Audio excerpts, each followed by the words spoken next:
मानना है कि इससे मदरसों की आड़ में चल रही अवैध गतिविधियों पर लगाम लगने में मदद मिलेगी। ये रिपोर्ट देखिए।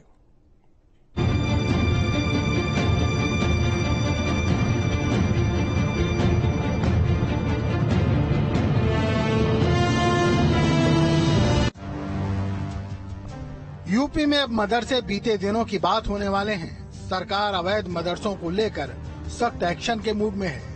इसी के साथ इलाहाबाद हाईकोर्ट की लखनऊ पीठ ने UP board of Madrasa education act 2004 को असंवैधानिक करार देने के बाद इसे लेकर सियासत गर्मा गई है। कोर्ट ने मदरसा एजुकेशन एक्ट 2004 को धर्मनिरपेक्षता के सिद्धांत का उल्लंघन करने वाला बताया है। वहीं सरकार को यह भी सुनिश्चित करने का आदेश दिया है कि 6 से 14 साल तक के बच्चे मान्यता प्राप्त संस्थानों में दाखिले से न छूटें।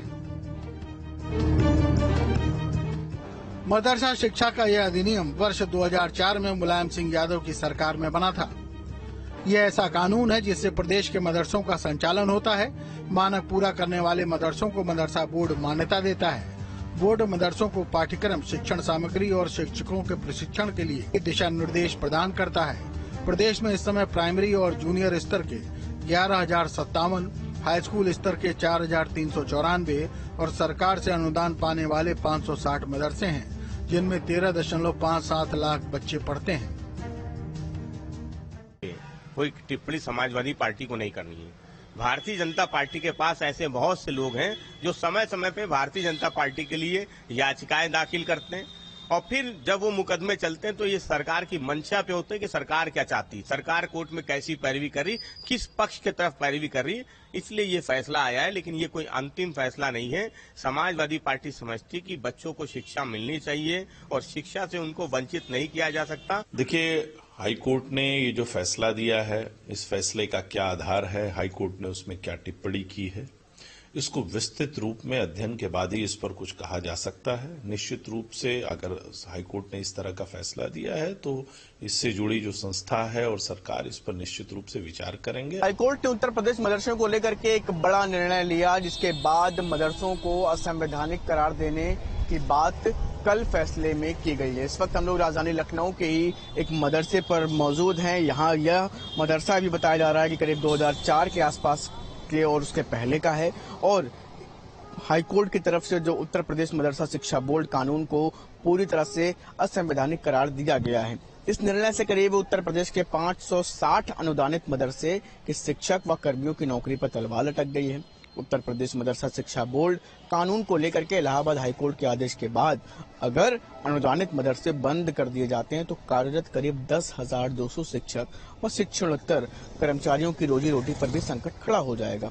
वर्तमान में मदरसा शिक्षा प्राप्त से परिषद से मान्यता प्राप्त तहतानिया कक्षा 1 से 5, 5 से 8, इसी तरह अलग अलग तरीके से इसके ऊपर करीब 16,460 मदरसे हैं और इसको ही लेकर के ये जो फैसला कल कोर्ट की तरफ से आया है, उसके बाद इन मदरसों को लेकर के अलग अलग तरीके से बात भी रखी जा रही है, क्योंकि मुस्लिम जो धर्मगुरु हैं उनकी तरफ से इसको लेकर के ऐतराज जताया गया है, हाईकोर्ट के फैसले पर ऐतराज जताया गया है। उन सबका ये भी कहना है कि वो हाईकोर्ट के इस फैसले के खिलाफ सुप्रीम कोर्ट में भी अपनी बात रखेंगे। सरकार में प्रदेश में तमाम मदरसों को विदेश से फंडिंग होने के मामले की जांच के लिए 3 सदस्यीय SIT का गठन किया गया था। इसमें करीब 13,000 मदरसों में तमाम गड़बड़ियां होने का खुलासा अपनी रोड में किया गया है। बीते 6 माह से जांच कर रही SIT अपनी 2 रिपोर्ट सरकार को सौंप चुकी है। जांच पूरी होने के बाद अंतिम रिपोर्ट सौंपी जाएगी। SIT की अब तक की पड़ताल में सामने आया है कि नेपाल सीमा से सटे जिलों में सैकड़ों की संख्या में मदरसे खोले जा चुके हैं। इनमें से ज्यादातर अपनी आय और व्यय का हिसाब SIT को नहीं दे सके। चंदे से मदरसे के निर्माण का दावा तो किया गया, लेकिन पैसा देने वालों का नाम नहीं बता सके। कोर्ट ने मदरसा छात्रों के भविष्य को ध्यान में रखते हुए यूपी सरकार से उन्हें सरकारी स्कूलों में समायोजित कर शिक्षा की मुख्य धारा से जोड़ने का निर्देश दिया है। कानून के असंवैधानिक घोषित होने के बाद मदरसों में पढ़ने वाले छात्रों को दूसरे विषयों की शिक्षा देने और उनका भविष्य खराब न हो, इसको लेकर कोर्ट ने सरकार से कहा है कि बुनियादी शिक्षा व्यवस्था में उनको समायोजित किया जाए।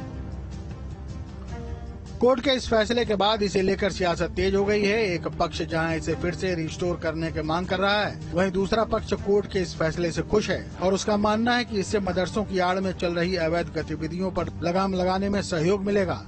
Team news state.